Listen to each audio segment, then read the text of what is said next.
Good morning, everyone. Happy Friday. How y'all doing? All right. A couple small updates here at the start. One, Brightspace is still being worked on. Apparently there's a unique coding issue this semester that's just delaying it slightly, so apologies for that. There's nothing there that you would need immediate access to anyway, so it's okay for now. I suppose the one thing that I'll make sure to be working around is the formula sheet that is posted there. I do plan on having a big stack of them printed out for you guys by the time we need them next week.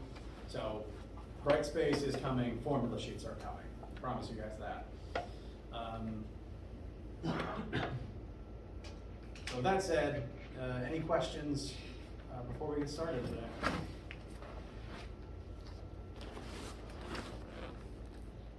All right. Any silly, weird science questions to kick off Friday before I start rambling about the nature of the universe?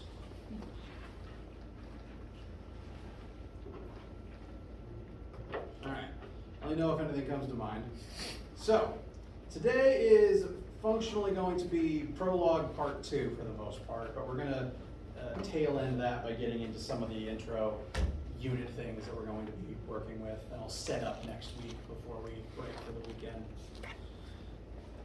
So, as I've said, this course is going to be primarily about Newtonian mechanics. Mechanics meaning the motion and the forces that we can see around us at the macro scale. If you can see an object moving, we can describe its motion using Newtonian mechanics. And so we're going to begin here with the things that we need to cover so that we can describe motion. And once we have an understanding of motion, we're going to be using it to describe everything moving around us and all the different various complexities that relate to that, such as the force that causes motion. So we're beginning here at basics and the vector math that we need to be able to do to describe motion. Now, before we describe anything in physics, we have to remember that physics is a science, and in order to do science, we must employ the scientific method in order to do all of our math and such. I operate under the assumption that most of my students in this class are interested in science, but just not physics, and that is okay. What I mean by that is you've probably seen this before, you do work with this in your other classes, so I'll be brief on the method itself, but I'm going to, as kind of an intro to physics, use it as a springboard to start making a couple of points about physics as a whole before we move on. In order to do science, and that's any science, not just physics, make an observation, ask a question about why that happened, why do apple hit head. Perform research. Is there already an answer to that question? You technically do that every single time you Google, so congratulations, scientists, you're already very good at your jobs. If there's not already an answer, you form a hypothesis, and it's important to note that all hypotheses are really just ideas. It is some attempt to explain things. And so most of the ideas that pop into your head are hypotheses, and they don't even have to be good ones necessarily. As an example of a not so great hypothesis, humans used to think that the sky was blue because the world was contained in a bubble surrounded by water, and the sky is blue because there's water on the other side of the bubble. It's not a great hypothesis, but it worked, for a while until we had better tools. But any idea can be a hypothesis. So you're also already pretty good at having ideas. You're already pretty good scientists. Then you have to test your idea during the experimental phase. And it turns out this is the most important part of the entire method, because the data is the most important part of the entire method. You can have all the ideas you want, but you need the data to back them up. We'll come back to this later. And then based on your experiment, you either revise your hypothesis and try again, or you say, hey, that was pretty good, and then you keep doing it to keep making sure your hypothesis is good. You then share your hypothesis. If a lot of people like your hypothesis, it becomes a theory, and then if it goes untested for a century or two, it becomes a law. Couple of things I'd like to kind of analyze for a sec in relation to this. Who has been told of the importance of the laws of physics that govern our universe? People will often bring them up as, these are the laws of physics. These are the immutable facts of the world around you, yada, yada, yada. Interesting thing about the laws of physics, if we kind of start at the end of the scientific method and work backwards, every single law was at some point a theory. And if we work even further back, every single theory was at some point a hypothesis. And hypotheses are all just ideas that humans came up with. That means that every single law of physics was invented by humans. And that means that they are all inherently flawed because humans make mistakes all the time. The laws of physics are not the immutable truths of the universe. They are mankind's best guess at what's going on. And I'm a physicist saying this. I'm up here telling you physics is flawed. And as a result, so is every other type of science. Humans invented physics. Humans invented all of science, really. We did not invent the universe. The universe exists, and it's going to keep doing whatever it is it's doing for the foreseeable future. What humans invented was our study of the universe. Whatever the universe does, it's just going to do. Science is just our best guess at explaining it. And all throughout recorded human history, we get things wrong. That's this part here. We get things wrong, we have to go back, revise the hypothesis, and keep trying again. But the thing is, we've proven our laws wrong. Like, you can get all the way to here, you can say something's a law, and it can be great and golden for centuries, but as our measurement tools get more sophisticated and we learn more things about the universe, sometimes our laws get proven wrong. And at that point, you do still have to go back and start over. Reuse the whole method to try to arrive at our next best guess at explaining what's going on. Humans invented science, and as a result, science is inherently flawed. The laws of physics are inherently flawed. And I can prove it.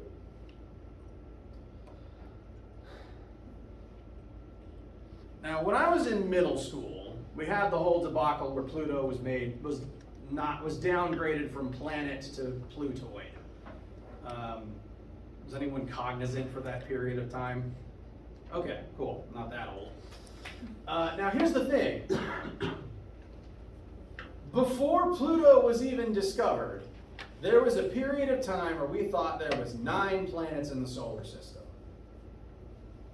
Before Pluto's discovery, we thought there was 9 planets in the solar system. And it's because we got the scientific method wrong. I will elaborate. To rewind a little bit, Isaac Newton's work is very important to how European physics developed. Newton's not the first person to talk about force and gravity and motion, but he got very famous for writing about it. And Western science, for hundreds of years, was based largely on his work.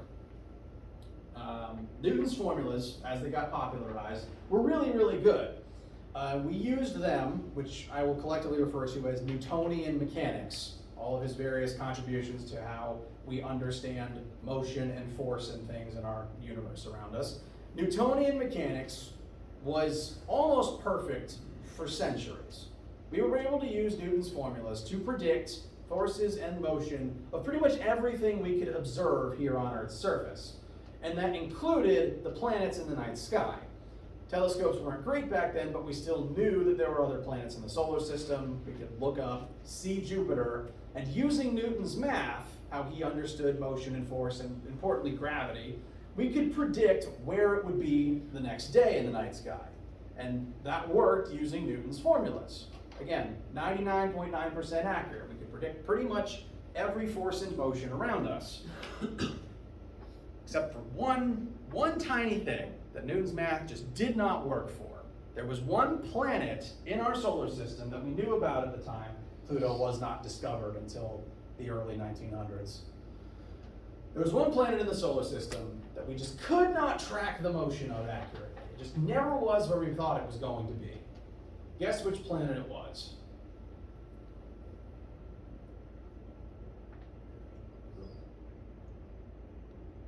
Neptune. Good guess. The ones that are further out would logically be pretty pesky. But it turns out, after Pluto, the next peskiest planet in the solar system is Mercury. And it's not just because it's a fiery place you never want to be. The problem with Mercury is we would use Newton's math over and over again to try to figure out where it would be in the sky the next night, and they just couldn't get it to work. Newton's math, no matter what they tried, with the data they had, could not accurately predict Mercury's motion. It just was not working. And so at that point, even though Newton's laws at that point were laws, technically what they should have done is gone all the way back to the drawing board. They should have formed new hypotheses, gathered new data, and tested them. They didn't want to do that. So instead they invented data. Rather than actually take new measurements, they stuck with the measurements they already had and tried to figure out what would make them work. What must reality be for this math to eventually work out? Which is not quite the approach you want. They used the existing flawed math, because Newton's laws are flawed. They used the existing flawed math to estimate if there was, hypothetically, an additional planet in the solar system very close to the sun, conveniently always on the other side of it, its gravity would affect Mercury's orbit in this way. They tried to fabricate a planet to suit the ends of their flawed math. And admittedly, we didn't have great measurement tools for this sort of stuff at the time. We didn't have satellites to go out and actually see if planet X was there. But we also didn't have any data that it existed beyond Mercury's wonky orbit. We hadn't seen it, no specific evidence that it was actually there. But they didn't want to have to rewrite Newton's laws. They didn't want to have to go through that trouble. So they just assumed it must exist.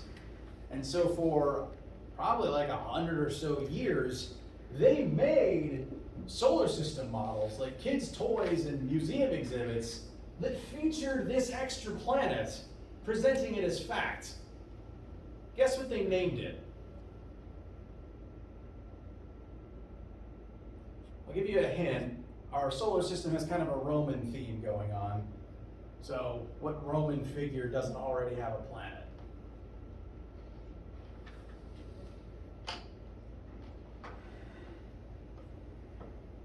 It's okay, this is just fun. It's Vulcan, the Roman counterpart to Hephaestus.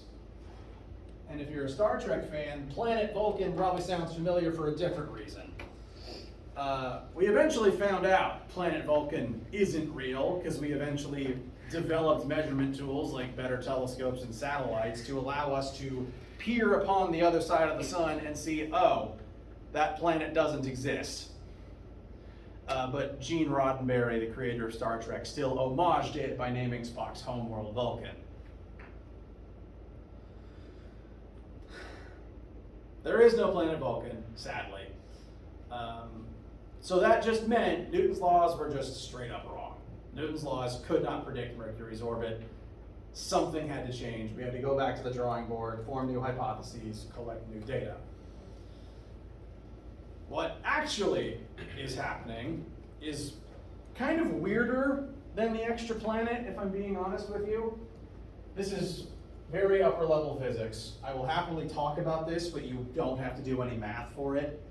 What's actually happening was figured out by Einstein Basically, Einstein came along and fixed the problems with Newton's laws. Newton's laws were flawed. Someone new came, made a new hypothesis, collected new data. That was Einstein, and what he left us with is relativity. And what relativity tells us is that because the sun is so massive, it is bending reality in such a way that Mercury is trapped in a time well. If you've watched Interstellar, this may sound familiar. The sun's gravity warps space-time to such an extent that Mercury being so close to it is changing what a second means on Mercury in relationship to 1 second on Earth. If you could hold a stopwatch on Mercury, don't go there, you die immediately. But if you could stand there on the surface long enough and start at a stopwatch, 1 second passing there is not the same as 1 second passing here. Time is different in the two places. Again, see Interstellar. And for that reason, it would never be where we thought it was because we kept using Earth-based time in our equations. It doesn't operate on Earth-based time. It operates on sun gravity well time. So, of course Newton's laws wouldn't work because Newton didn't know about that. Newton had no way to account for the warping of space in his work. Only Einstein, until we got better tools and Einstein had the idea. And even then, Einstein's ideas are still being revised. Quantum mechanics is largely viewed as a replacement or upgrade to relativity. So we're still improving things. We still keep finding where we were wrong and fixing it. All of science is inherently flawed because humans invented it. Everything humans make is flawed. And as a result of that, it is okay to get things wrong. This whole spiel has largely been a way for me to comfort you when you get things wrong in science. Because literally getting things wrong is part of the process. You have to get things wrong and then go back. You get things wrong to eliminate what isn't real so that you can then have more ideas about what is happening. You're gonna get things wrong, that's okay, that's part of the process. The important thing is going back and trying again. Sound good? It's okay to make mistakes in here. I make them all the time. How are we feeling? All right, cool. Now, in order to utilize the scientific method, we not only need to be willing to have new ideas, we also need to be able to experiment and collect data. Data is very important. Data is what gives us all the numbers that we use all of our math for. The data is the only part of this whole process that is actually a fact, because again, all of our ideas are just that. They're ideas fabricated by humans, and we've proven those can be wrong sometimes. The data is the only part that's true, and even then, the accuracy of the data depends on your measurement tool. But the data is as close to truth as we can get in science. So we need good data. And that means we need measuring systems for our data. Behold, once again, the metric system, or at least the metric prefixes. We'll be using metric in this class as a brief reminder of the base metric units. That's meters for distance, liters for volume, and grams for mass. These are not the only units that exist in metric, because really you can stick a metric prefix on technically anything. You can have a kilo feet. I just wouldn't recommend doing that. But any unit can have these prefixes, and so some other units that the metric system has imported are seconds for time and newtons for force. As we discuss a new thing in this class, I'll always bring up what we measure it in, how it equates to other units, et cetera, et cetera. To start with, we would need to use the metric prefixes and be able to convert back and forth between all of them. I presume at this point, this group being mostly just other types of science major, is that correct? You'd be pretty good with this part by now, right? Does anyone feel uncomfortable with K through M? All right. Now, kilo through milli, you technically don't need to memorize them, but if you memorize anything up here, that's what I'd recommend. Just K through M, the king through milk part of this particular mnemonic device. I have a lot of students write this on their formula sheets just so that you can do the visual leapfrog method back and forth. That is totally fine. I do it sometimes. Sometimes WebAssign might give you something weird like hectometers, so it's totally fine to just have this in your notebook on your formula sheet, etc. And it's okay to get things wrong. We're all working together in here. We help each other out. Bigger units may come up occasionally because we are eventually going to start talking about things like the gravitational forces between the sun and other planets. So masses are going to get big, distances are going to get big, forces are going to get big. So occasionally the bigger ones may come up, and likewise the smaller ones may also come up. Micro is a pretty popular one in most physics classes. You don't necessarily need to memorize them. I'll make sure that you have the information for a given prefix as it comes up. And if you're working on homework, you're already doing it on a computer. You have free reign to the internet.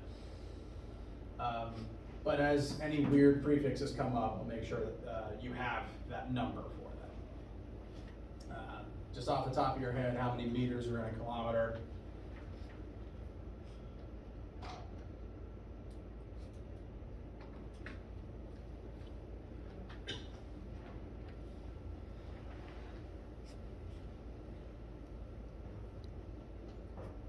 Anybody? 1,000. Correct. There's 1,000 base units in a kilo unit. There's 100 base units in a hecto unit, 10 in a deca, 1,000th base units in a milli. Write this down. This is your friend. You can even, you know what, I might even add this to the formula sheet just in case, if it's not already there. So when it comes to converting between prefixes, it's for the most part just multiplying by some factor of 10.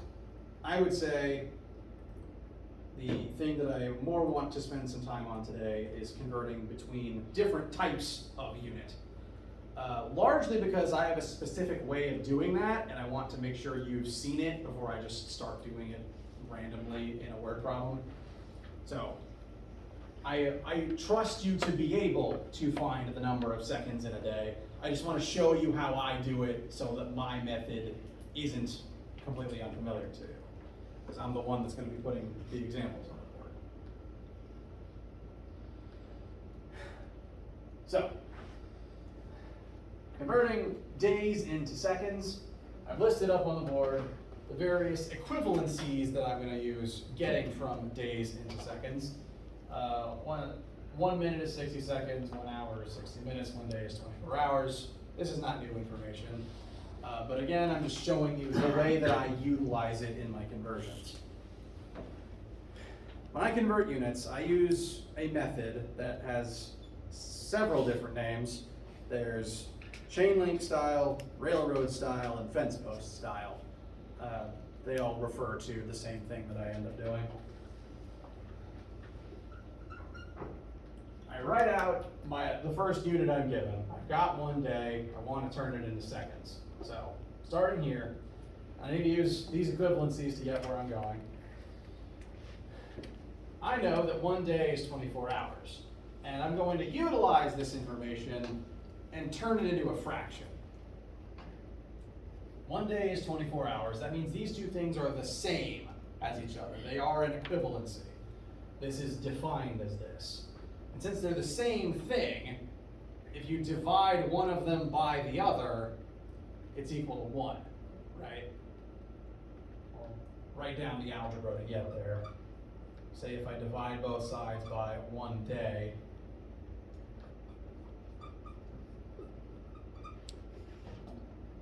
so, done the same thing to both sides. We still have an equivalency here. 1 day over 1 day equals 24 hours over 1 day, because 24 hours is 1 day. So this is basically 1 over 1 equals 1 over 1. I am intentionally not going to cancel anything out on this side. I'm going to leave this side as is on purpose, but I am going to compress this down to 1. 1 day over 1 day, cancel the days, 1 over 1 is 1.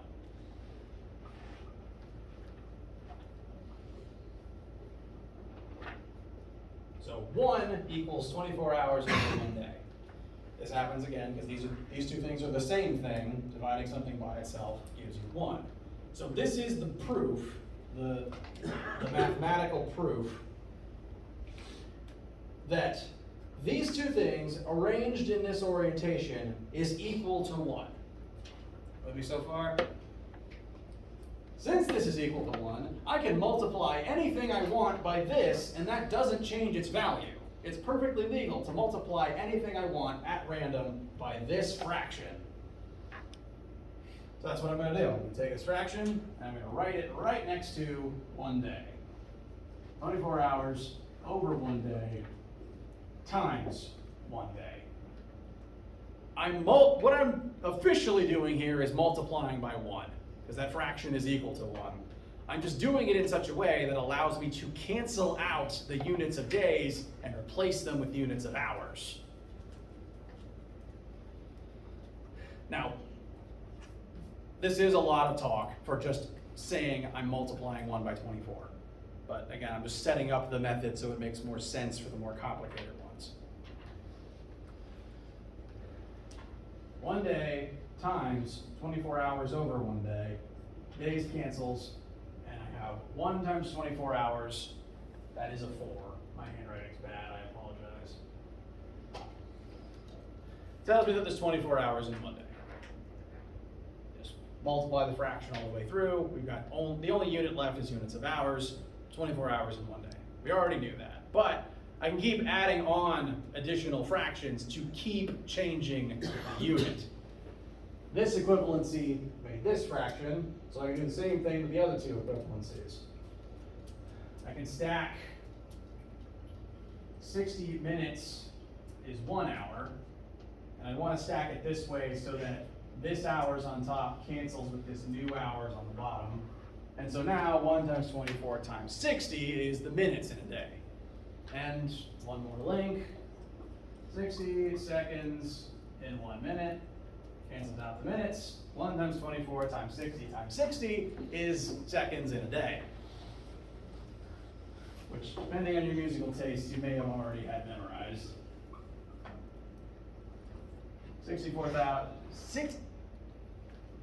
86,400, excuse me.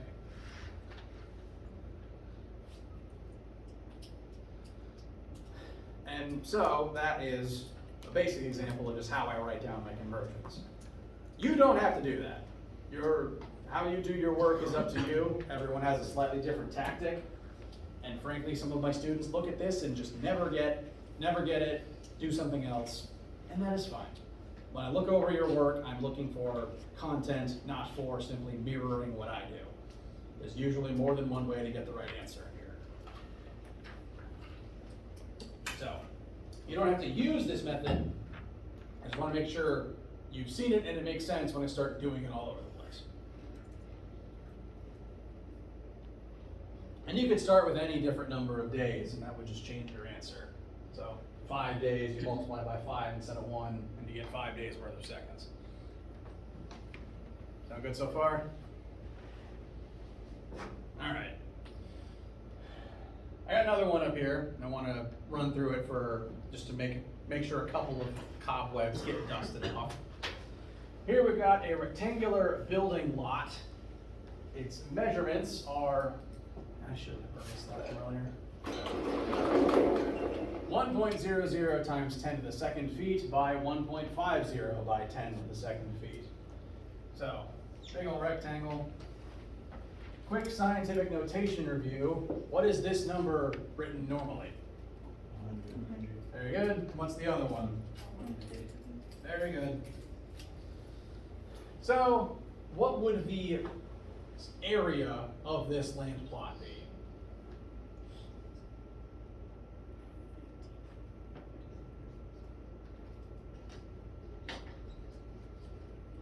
Area of a rectangle is length times width. So 150 times 100 should give us 15,000 square feet. Do we like square feet in here? No, officially not, unfortunately. So we know the area of this plot of land, but I want that number in meters squared. So time for one more conversion. Here's our equivalency. 1 meter equals approximately 3.3 feet. So I'm going to take that 15,000 feet squared. And I'm going to use that equivalency to input a fraction.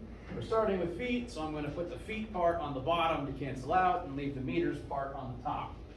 1 meter is 3.3 feet. So if we divide by 3.3, that should give us what we want, right? No, some people already caught it. What would my units be if this is all I did? Feet meters, which isn't a thing. That would make everyone mad.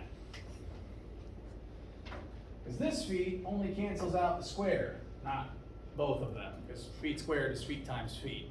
So again, if this is all you did, you'd get feet meters, which would make metric fans and imperial fans upset. So whenever you are converting a unit with an exponent, you have to make sure to convert every single part of the exponent. So we divide by 3.3 feet twice and multiply by 1 meter twice, so that we get meters squared as our final. Very early on, we're going to be dealing with units that have a square in them.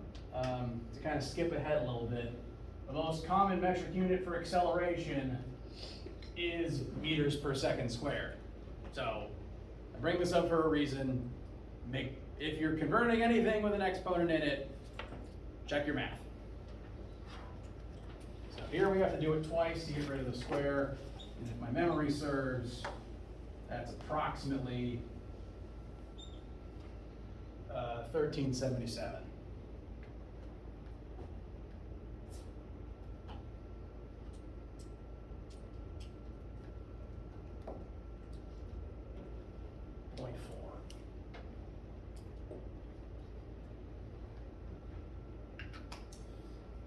How you guys feel?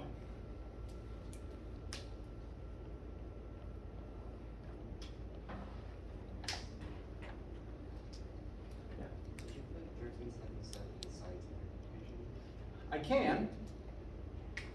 That would be 1.3774 times 10 to the third meters squared.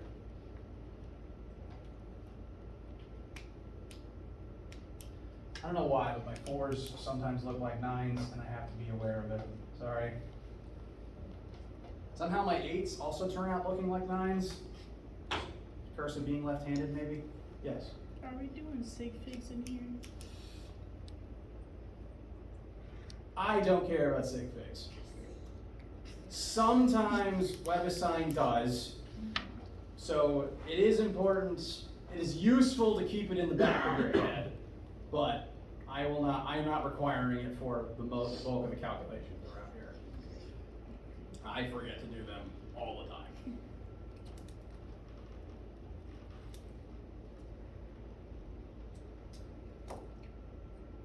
Usually okay, so again, the general rule is I don't care about sig figs. Sometimes WebAssign does, but it's a computer, it can't think for itself.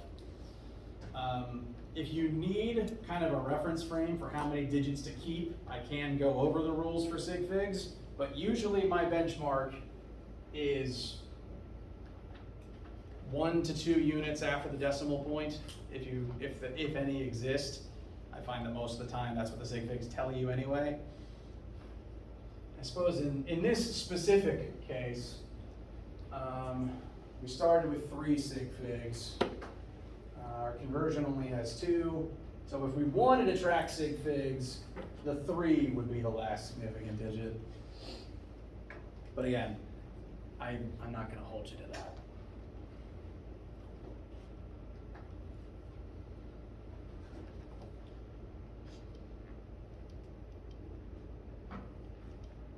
Questions, inquiries, haikus?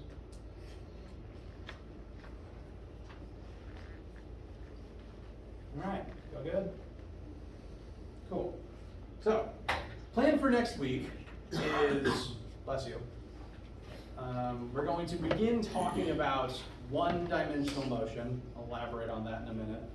So next week, beginning calculations and measurements. And to go ahead and also tell you, if I haven't mentioned already, we're starting our lab meetings for next week. And our first lab assignment is largely going to be more similar algebra review, which we will work on in teams. You'll always have lab partners during lab. I do want to at least introduce the concepts for next week so that you at least know what we're getting into. It's a Friday though, so I'm not going to keep you. I'm just kind of setting up next week is all.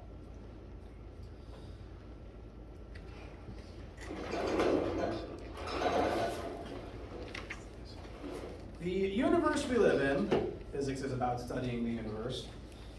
Said universe is three-dimensional in nature as the human brain currently understands it. That means that there are three axes that you can describe motion and volume and area in, those being x, y, and z. Depending on your math history, you may or may not have dealt with the z-axis. Right now I'm just informing you that it exists. These are width, height, and depth. The universe around us is 3D. That means that at any given moment, you have to be keeping track of what axis is something moving in, and is it moving forwards or backwards in that axis. We're not going to start with all three dimensions at once. Next week, we're beginning with one-dimensional motion, which is to say, we're cutting off z and y, and we're just looking at x. One-dimensional motion would be forwards and backwards in a straight line. And then once we feel comfortable with that, we're going to tack on the second dimension so that we can start understanding more complicated motions like projectile motion. What happens when you throw a baseball off a cliff, for example. And that's actually the extent of it. I'm informing you that the z-axis exists, but we're not really going to be using it in here. So my lesson is 3D space exists. We're going to cap it at 2D space for this class though. All going to be forwards, backwards, up and down in a flat 2D plane. That'll be the most complex motion we look at. Or the most complicated directions that we look at. So, next week we're going to start with one-dimensional motion and specifically examining displacement, velocity, and acceleration in one dimension at a time. Again, that's just forwards and backwards. Eventually then moving on to two-dimensional motion. We'll go over in more depth the definition of each of these because I need to do a full spiel on what a vector is. We haven't done one in a while. Does anyone have any questions for right this second?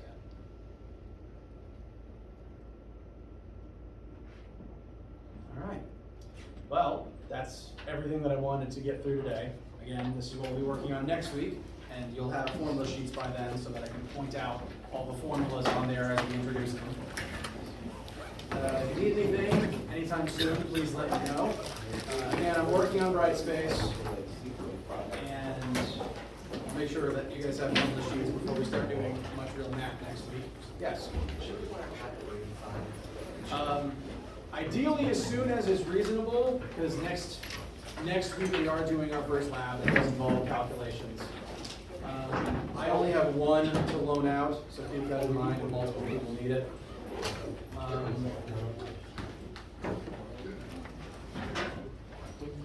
And again, it does not have to be a graphing calculator. It just needs to be able to handle exponents, scientific notation, and trig.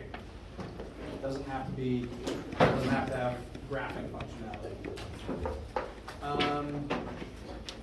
I think that's it. I'm just rambling at this point. Let me know if Do you know how much the sign costs? $111. But again, that's instead of a textbook, and it comes with a textbook, or at least reference material from the textbook. Have a great weekend.